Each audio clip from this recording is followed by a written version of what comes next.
What's up, guys? Welcome back to Tangible Teachings. Today's lesson is going to be on what's called the octave cheat or octave traveling. Now, last video was about fretboard memorization, and that video was called Memorize the Fretboard Without Having a Stroke.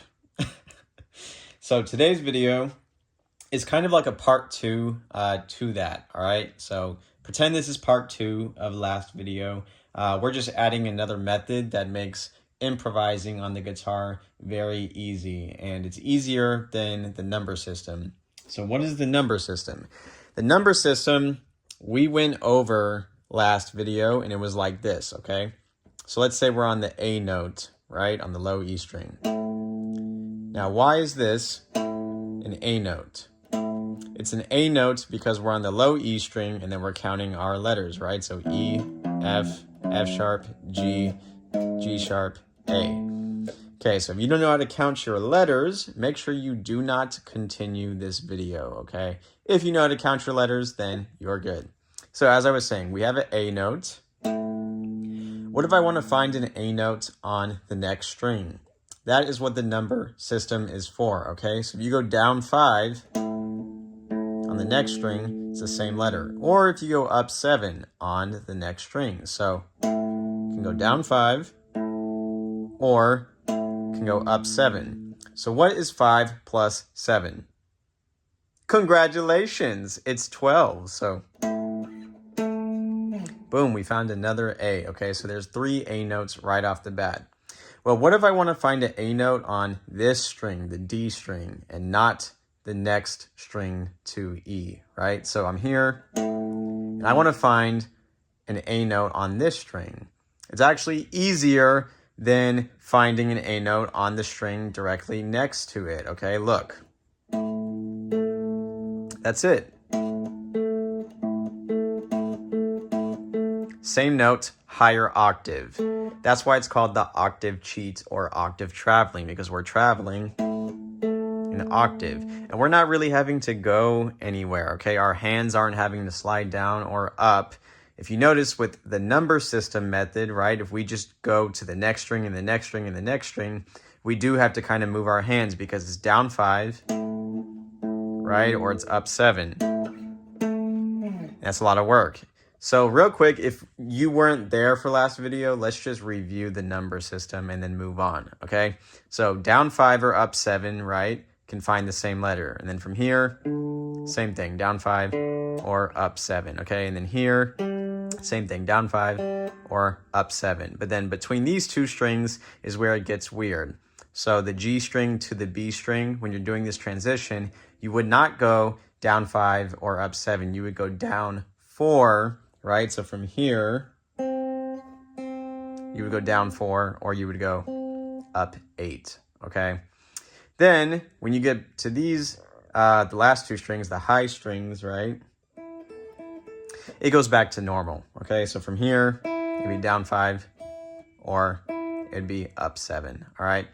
So that's the number system. If you were to go backwards from here, going this way, right, backwards, then you would have to flip all those numbers upside down, okay? So instead of going down by 5, I would have to go down 7, and I would have to go up by 5. Then you get to these two strings, and then that 4 and 8, those numbers would flip upside down as well, okay? Now the octave cheat, let's finish learning that, okay? So if you make a power chord, if you ever played a power chord in music, which if you do rock or metal, I'm sure you've seen these, right? The power chord actually contains the higher octave in it already. So anytime you need to find the higher octave, right, and skip a string, then, you know, you just make your power chord shape.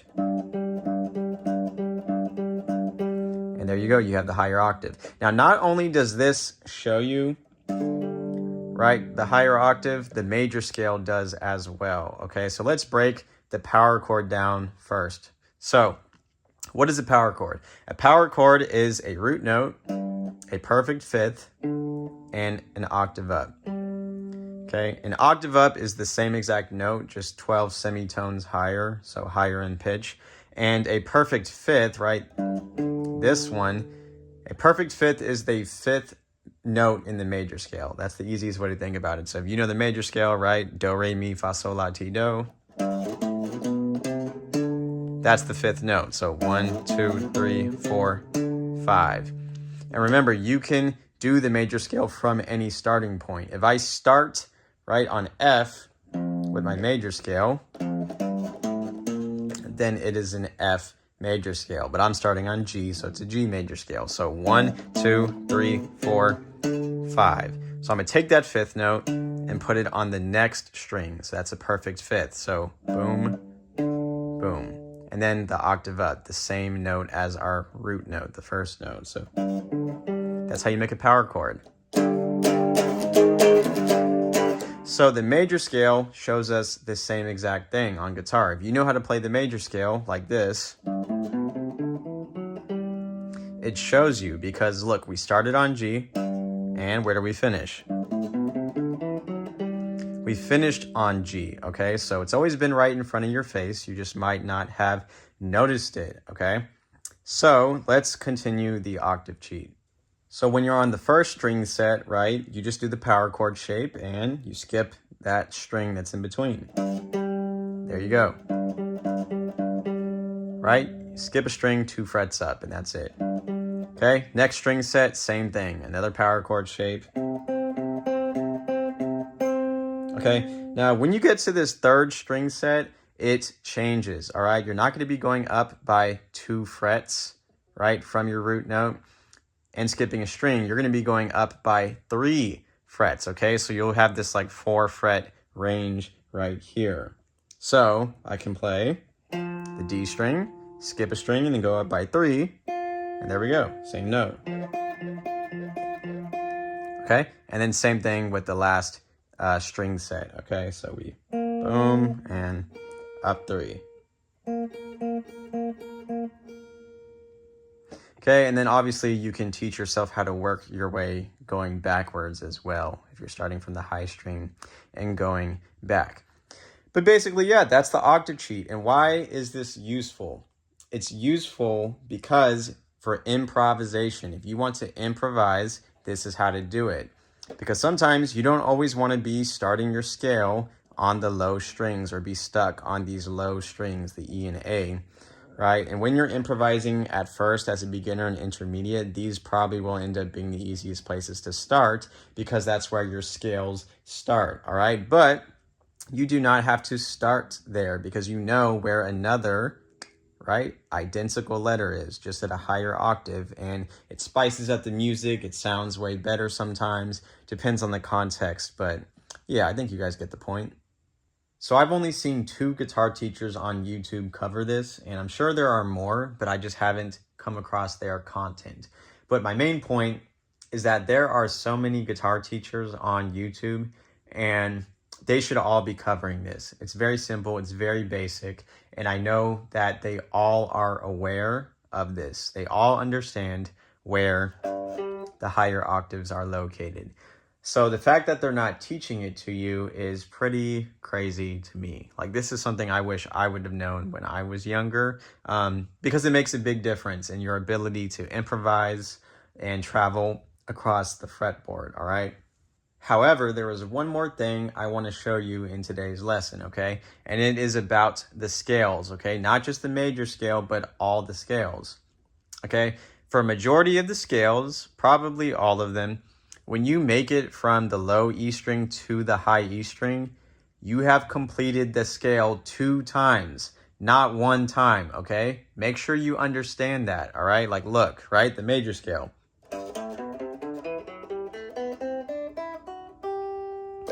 Okay, there, I played the major scale 2 times, not 1 time, all right? Look, if I go halfway,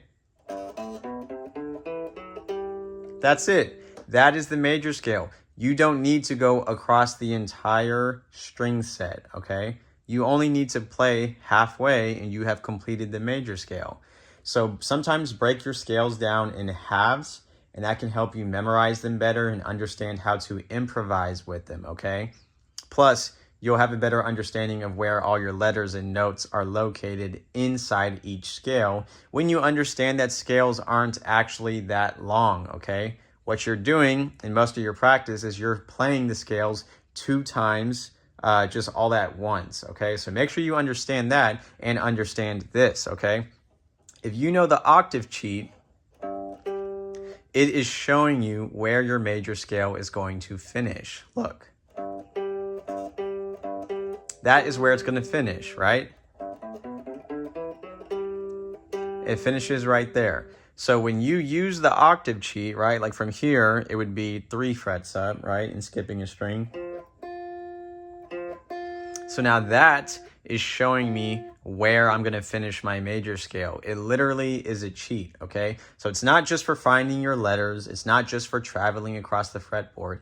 It shows you where your scale is going to finish, and it shows you that you do not have to play a scale 2 times or go across all the strings, all right? So guitar is actually a lot more simple than people make it, okay? And yes, it is your guitar teacher's fault if you didn't already know about this. But anyways, if you enjoyed today's lesson, make sure to leave a like, comment your thoughts, and stay tuned, okay? Make sure you're subscribed because you're gonna miss a lot of other nice little hacks and cheats that are coming, all right? And besides that, I will see you guys later.